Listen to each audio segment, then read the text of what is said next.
Assalamualaikum warahmatullahi wabarakatuh. Selamat pagi, selamat berjumpa kembali pada perkuliahan semester ganjil tahun 2022-2023. Tentunya kalian sudah libur sekian lama, sudah mulai badan pres kembali untuk bisa mengikuti perkuliahan dari sejumlah mata kuliah di semester ganjil ini. Pada semester ganjil ini Bapak menyampaikan materi tentang pembelajaran micro teaching. Ada yang menyebutnya pembelajaran micro teaching, ada yang micro teaching. Ya, sebetulnya adalah sebuah teori atau kajian di mana seluruh mahasiswa prodi PGSD, calon guru akan diberi bekal sebelum mereka terjun ke sekolah. Pada pertemuan pertama ini kita mengenalkan apa itu pembelajaran micro teaching. Sebelumnya, agar pelaksanaan perkuliahan dari sesi 1 sampai sesi 6 sesi 16 bisa berjalan dengan baik, tertib, tanpa ada kendala, maka perlu ada kesepakatan antara dosen dengan mahasiswa. Katakanlah tata tertib, disebutnya kontrak perkuliahan. Di sini Bapak jelaskan, pertama adalah mahasiswa harus mempelajari atau menyimak materi yang disampaikan dosen baik secara offline maupun online, di mana kita sudah punya aplikasi perkuliahan di SIAKAD dan di Edlink dan aplikasi-aplikasi lain yang harus diikuti, ya.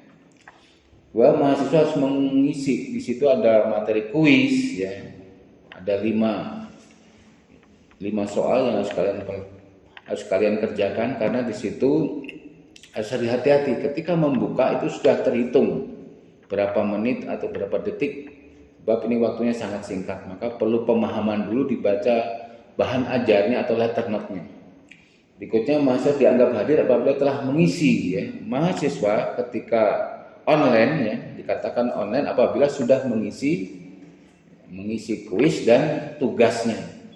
Berikutnya, batas minimal kehadiran mahasiswa, artinya mahasiswa harus di dalam 16 kali pertemuan minimal harus hadir 80% dari kegiatan tatap muka tersebut.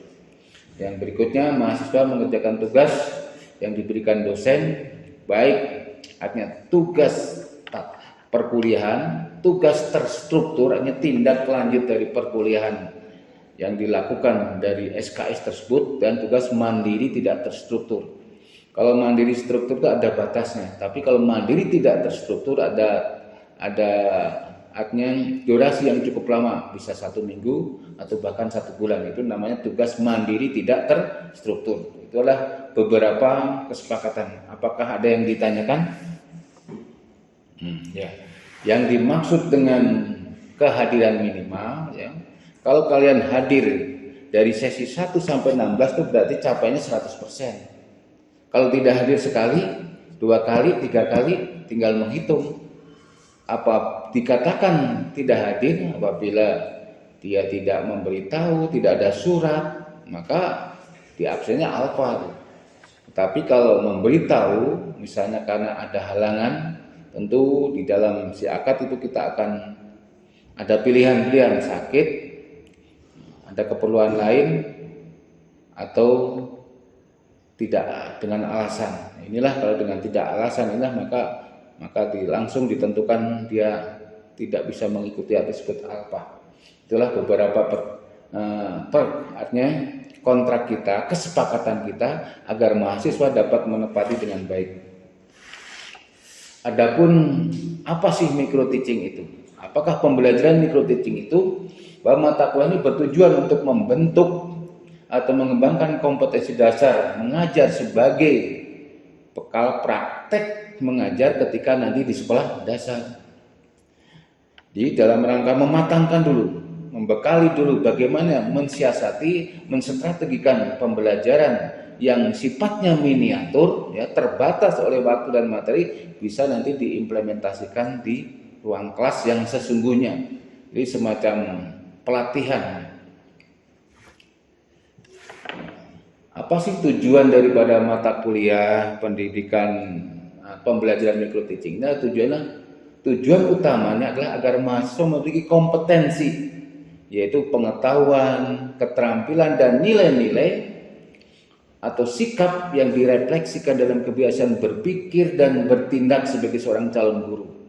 Jadi kompetensi kita yang meliputi pengetahuan, keterampilan, dan nilai-nilai tersebut harus bisa diimplementasikan dalam apa? Cara berpikir, cara pandang, dan bertindak. Jadi nanti apabila saudara-saudara kalian nanti mengikuti tahapan-tahapan, akan mengetahui apa karakter daripada pembelajaran mikro ini, sehingga nanti akan semakin sering jam terbang kita melakukan micro teaching, maka kita akan memiliki kompetensi yang diharapkan sebagai seorang guru profesional.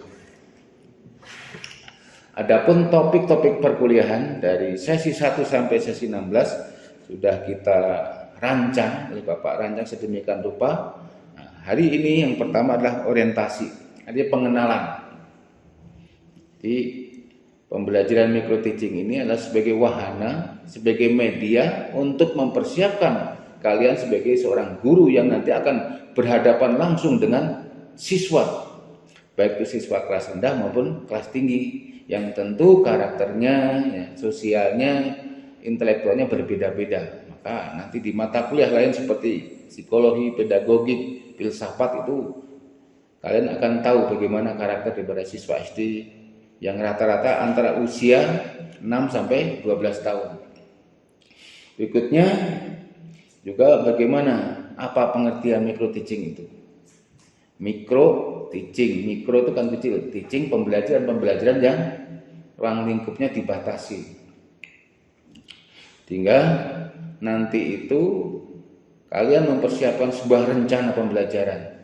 Waktunya ya tidak berkisar antara 10 sampai 15 menit. Itu dirancang dari mulai persiapan, pelaksanaan sampai evaluasi. Yang nantinya tentu prakteknya kalian sesama teman mahasiswa berkelompok ya, atau ditunjuk oleh dosen tertentu untuk melakukan praktek micro teaching di ruang tertentu ya, yang kedap suara di laboratorium micro teaching. Berikutnya juga nanti bagaimana seorang guru ada keterampilan bertanya, ada keterampilan, jadi keterampilan bertanya bagaimana, lalu disimulasikan. Jadi konsep bertanya itu bagaimana, lalu disimulasikan dengan ketika kita pembelajaran di ruang kelas atau di luar kelas. Lalu yang kelima adalah keterampilan penguatan dan penjelasan. Jadi penguatan itu setiap jawaban-jawaban anak itu harus diberi penguatan, baik secara visual ya maupun secara langsung, sehingga anak merespon. Ketika seorang guru mengangkat jempolnya, ini berarti indikator baik. Atau misalnya jempol dibawahkan, kan berarti anak dianggap tidak bisa menjawab pertanyaan. Nah, untuk itu perlu kehati-hatian, karena siswa SD pada umumnya, apalagi di desa-desa, orang tuanya bekerja di luar sehingga sensitif, ini perlu diperhatikan. Berikutnya adalah simulasi keterampilan penguatan dan penjelasan. Jadi kita belajar konsepnya dulu, apa itu penguatan, apa itu menjelaskan, baru disimulasikan setiap keterampilan itu. Berikutnya adalah simulasi keterampilan memberi penguatan dan menjelaskan. Sudah ya, ini hampir sama nomor 6 nomor 7 nih. Nah, setelah itu materi 1 dan sampai 7 tuntas, baru kita ujian tengah semester, yang nanti apakah dilaksanakan secara online atau offline, kita menunggu kebijakan dari rektorat. Ini topik nomor 1 sampai ke 7. Selanjutnya yang topik pertemuan ke-9, keterampilan menggunakan variasi pembelajaran, membuka dan menutup pembelajaran ya, mengajar kelompok kecil, kelompok besar, bagaimana sih mengorganisir pemecahan suatu masalah, baik secara individu, berpasangan, atau berkelompok. Kalau berkelompok itu berarti lebih dari 1. Lalu keterampilan mengelola kelas, membimbing ketika siswa tersebut tidak aktif ya, atau tidak mau mengerjakan, ini perlu sentuhan-sentuhan dari guru sehingga mereka termotivasi mau untuk mengerjakan. Berikutnya yang ke-15, keterampilan mengelola kelas dan keterampilan membimbing diskusi. Nah, kalau diskusi berarti kan sebelum dipresentasikan di depan kelas, di depan temannya, maka perlu ada diskusi di kelompok-kelompok kecil tersebut. Apa masalahnya? Berapa jumlah masalahnya? Lalu dipecahkan untuk saling berkontribusi di dalam memecahkan persoalan tersebut. Itulah keterampilan-keterampilan yang akan saudara ketemui nanti di micro teaching, sehingga semua keterampilan tersebut akan terjadi secara tidak satu persatu. Bisa saja di satu pertemuan ada menjelaskan, ada menguatkan, ada membuat variasi. Durasi 2 kali 35 menit akan memunculkan keterampilan-keterampilan. Tetapi di dalam praktek micro teaching nanti mahasiswa cukup menampilkan 1 atau 2 keterampilan. Dan di ke-16 kita berakhir dengan ujian akhir sekolah. Jadi materi dari sesi 9 ke 16 tadi kita ambil yang esensi untuk dijadikan bahan ujian akhir semester. Itu saja pengenalan dari mata kuliah micro teaching. Mudah-mudahan kalian bisa fokus sebagai bahan pembekalan kalian untuk nanti terjun di sekolah yang sebenarnya.